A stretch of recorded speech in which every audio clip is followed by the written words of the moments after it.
Окситоцин сүйүү гормону.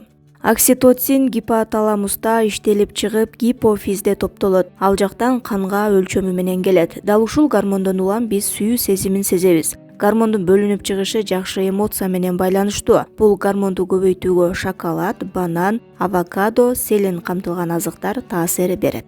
Аялдын организми үчүн негизинен окситоцин гормону аялдын организминде көбүрөөк бөлүнүп чыгат. Ошол эле учурда ал эркектин сексуалдык каалоосунда да эң маанилүү ролду ойнойт. Бул сүйүү гормону. Окситоцин анча чоң эмес белок, аминокислотадан пептид. Аны мээнин айрым клеткалары иштеп бөлүп чыгарат. Гипоталамус нейрондору.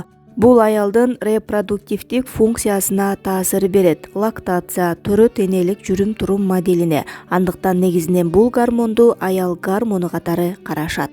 Жатындын абалын жакшыртат. Окситоцин психоэмоционалдык сферага таасир берет. Адамды ишенчек, кайрымдуу, мээримдүү кылат. Айрыкча социалдык топтордо же үй-бүлөдө. Бул гормондун эң популярдуу функциясы сексуалдык жана романтикалык эмоция менен байланыштуу. Гормондун аялдын сексуалдуу жашоосуна берген таасири жеткиликтүү түрдө далилденген. Далилденгендей, бул гормон жатындын жумшак, назик мускулатурасын стимулдаштырат, анын жыйрылышын жакшыртат. Эркектерде дагы физиологиялык механизмдер бар. Окситоцин көзөмөлдөгөн. Окситоцин тез төрөт. Окситоцин мээден дененин ар кайсы бөлүктөрүнө берилет. Кан, нейрондук чынжыржа структура аркылуу. 20-кылымдын башында окумуштуулар бул гормонду табышкан. Төрөт учурунда ооруну басаңдатат жана лактацияда жардам берет. Бул гормонду окситоцин деп атап, грек тилинен которгондо тез төрөт дегенди билдирет. Дал ушул гормон көп бөлүнүп чыгып, төрөт учурунда эненин балага болгон сезимин, берилүүсүн күчөтөт. Ымыркайды эне колго алганда ыйы басылат, өзүн коопсуз сезет, сүйүү сезет. Окситоцин мамиле курууга жардам берет. Ооба, бул ушундай гормон. Ал бир гана ишеним деңгээлин көтөрбөстөн коркууну, кооптонууну азайтат. Берилүү механизмин жакшыртат, мотивация берет, жакындар менен болгон алаканы түзүүгө жакындатат, башка адамдар менен мамиле курууга жардам берет. Стресс жана кооптонуу менен күрөшүүгө жардам берет, башка гормондун аракеттерин да көзөмөлдөйт. Жакындар менен болгон мамиле бекемделгенде, сүйүү сезими болгондо, жакын адамга берилүүдө, кучакташканда окситоцин көбөйөт. Бекем кучакташуу жүрөктүн ишин жакшыртат, кан басымды калыбына келтирип, кортизолдун деңгээлин да нормага салууга жардам берет. Тамакка болгон табитти ачат, маанайды көтөрөт. Психотерапевттер билдиргендей, адам өзүн жакшы сезүүсү үчүн күнүгө 8 ирет кучакташуу керек, сүйүктүүсү, балдары менен. Түндүк өлкөлөрдүн жашоочуларында окситоцин жетишпейт. Түндүк өлкөлөрдүн жашоочуларында аталган гормон жетишпейт. Россиянын тургундарында бул көбүрөөк байкалат. Бирок бул изилдөөчүлөр тарабынан толук кандуу далилдене элек. Бул өлкөлөрдүн жашоочуларында окситоцин жетишпегендиктен өнөкөт чарчоо, стресске каршы туруу жөндөмдүүлүгү төмөн, депрессия байкалат. Бул нерсени эндокринологдор күн нурунун аз тийиши менен байланыштырып келишет. Андыктан мындай адамдарга окситоцин терапиясы сунушталат.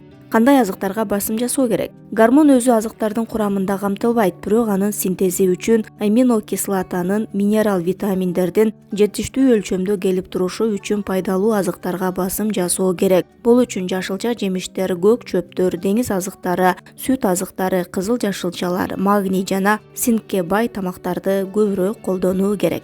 Эстроген. Эстроген бул аялдардагы гормон, эне болууга мүмкүнчүлүк берүүчү гормон.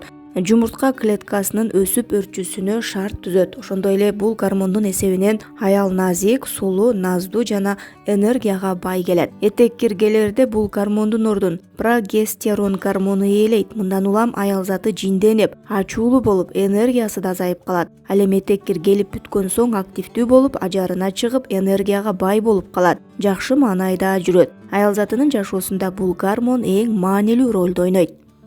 Жыныстык жетилүүдөн тартып менопаузага чейин бул гормон кыздардын организмин жыныстык жактан жетилүү убагынан тартып көзөмөлдөйт. Анын деңгээли баардык маанилүү мезгилдерде таасирдүү. Айыздык циклдын алгач күнүнөн тартып кош бойлуулукта менопаузага чейин бул репродуктивдүү функция менен байланышта.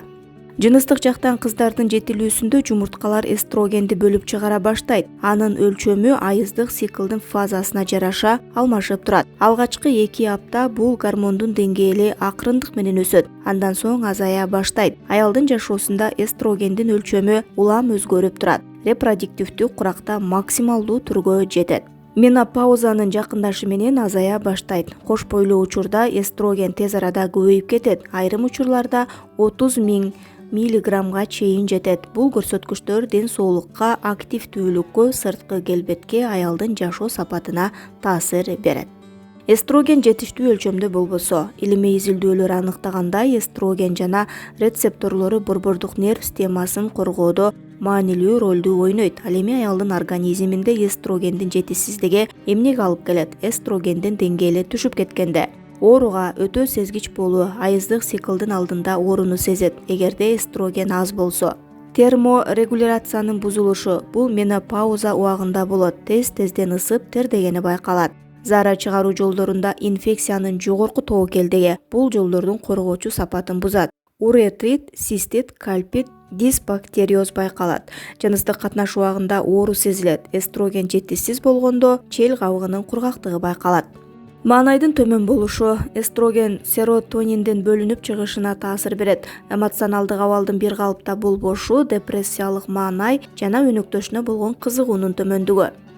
Өспүрүм курактагы кыздарда эстрогендин жетишсиздиги жыныстык жактан жетилүүнү кечеңдетет. Айыздык циклды бир калыпта кылбайт, жатындын толук кандуу өрчүшүнө тоскоол болот. Кош бойлуу учурда эстрадиолдун жетишсиздиги түйүлдүктүн органдарынын түзүлүшүнө да таасир берет. Убагынан эрте картаюу байкалат. Эстроген жетишпеген фондо чачтардын абалына да таасир берет. Тырмактар кош каттанып, тери күндүн ультра кызгылт нурларына болгон сезгичтиги жогорулап, бырыштар пайда болуп, башка дагы дерматологиялык маселелер жаралышы мүмкүн.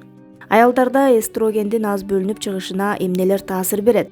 Менопауза убагында эстроген төмөндөйт. Жумурткалардын дисфункциясында да эстроген жетиштүү өлчөмдө иштелип чыкпаганы билинет. Гипофиздин ишинде бузулуу болсо, спорттун айрым түрлөрү, стресс туура эмес жашоо образы. Эстрогендин 3 негизги тиби белгилүү. Булардын ар бири өзүнчө өзгөчөлүккө ээ. Алар эстрадиол, эстриол, эстрон. Эстрадиол ар бир этапта ар кандай өлчөмдө болот.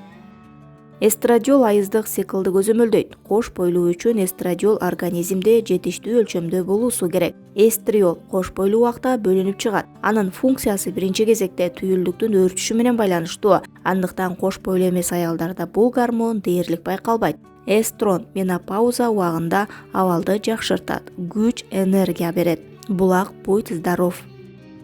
Төрөттөн кийинки кам көрүү, дени сак жашоо образын жүргүзүү, төрөттөн кийин сөзсүз түрдө дене тарбиялык көнүгүүлөрдү жасоо, бала менен сейилдөөгө убакыт бөлүү керек, таза абада, күнүмдүк тамактануу витаминдерге бай болушу керек.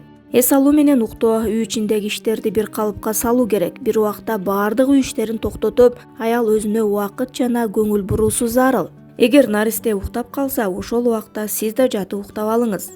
Өзүнө талапты көп коюуга болбойт. Сиз жаңы адамга өмүр бердиңиз, өзүңүзгө катуу талап кылуучу болбоңуз жана баарын кынтыксыз жасоого аракет кылбаңыз. Өзүңүздүн балаңызга жетишерлик жакшы эне болуңуз.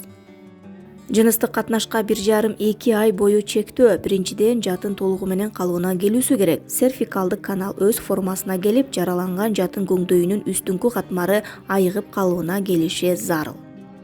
Көбүрөөк баарлашыңыз. Адамдар менен көбүрөөк баарлашуу аялды төрөттөн кийинки депрессиядан куткарат. Спорт менен машыгууга болбойт. 2 айга чейин денеге катуу кыймыл келтирүү туура эмес.